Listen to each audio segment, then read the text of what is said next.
છોટાઉદેપુર જિલ્લા કોંગ્રેસ સમિતિ દ્વારા જિલ્લા કોંગ્રેસ પ્રમુખનો સત્કાર સમારંભ યોજાયો। Story report by Imran Sindhi, Chhota Udepur. આજે છોટાઉદેપુર જિલ્લા કોંગ્રેસ પાર્ટીના નવનિયુક્ત પ્રમુખ સતીભાઈના સત્કાર સમારંભનો કાર્યક્રમ હતો।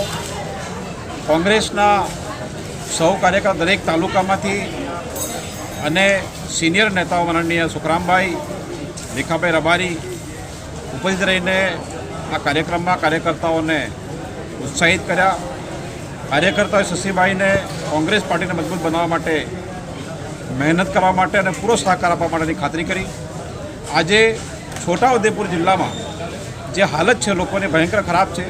આપણે બધાને ખબર છે કે આ ભારતનો પુલ તૂટ્યા પછી ડાયવર્ઝન બીજી વાર તૂટી ગયું અને તૂટ્યા પછી ખબર પડી કે એમાં કોઈ સળિયા બળિયા વાપર્યા જ નહોતા, ખરાબ બાંધકામ હતું। તો એ હાલત ખરાબ છે, રોડ રસ્તા ખરાબ છે અને પૂરા જિલ્લામાં શિક્ષણની હાલત ખૂબ જ ખરાબ છે। હમણાં જ રિપોર્ટ આવ્યો કે 1249 સ્કૂલો છે અને 1500 જેટલા શિક્ષકોની ખાલી જગ્યાઓ છે। તો આ હાલત આ જિલ્લામાં છે।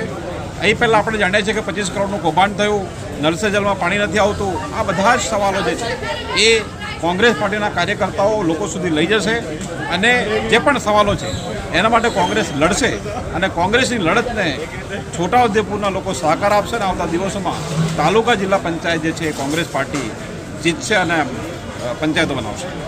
છોટાઉદેપુર જિલ્લાનું જે સરકારી તંત્ર છે એનો દુરુપયોગ કરીને બીજેપી ધરતી આબા અભિયાન કાર્યક્રમ ચલાવવાનું જાહેર કર્યું છે।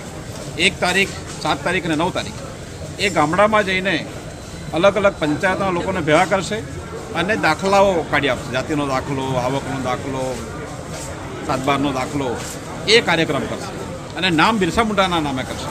તો આ ફાલતુના કાર્યક્રમ સરકારી રૂપિયા, લોકોના વિરાળ રૂપિયા વાપરીને જે આ લોકો કરવા જઈ રહ્યા છે એ સરકારી તંત્રનો સમયનો બગાડ છે, પૈસાનો બગાડ છે અને બીજેપીની રાજનીતિનો પ્રચાર કરવા માટે જઈ રહ્યા છે।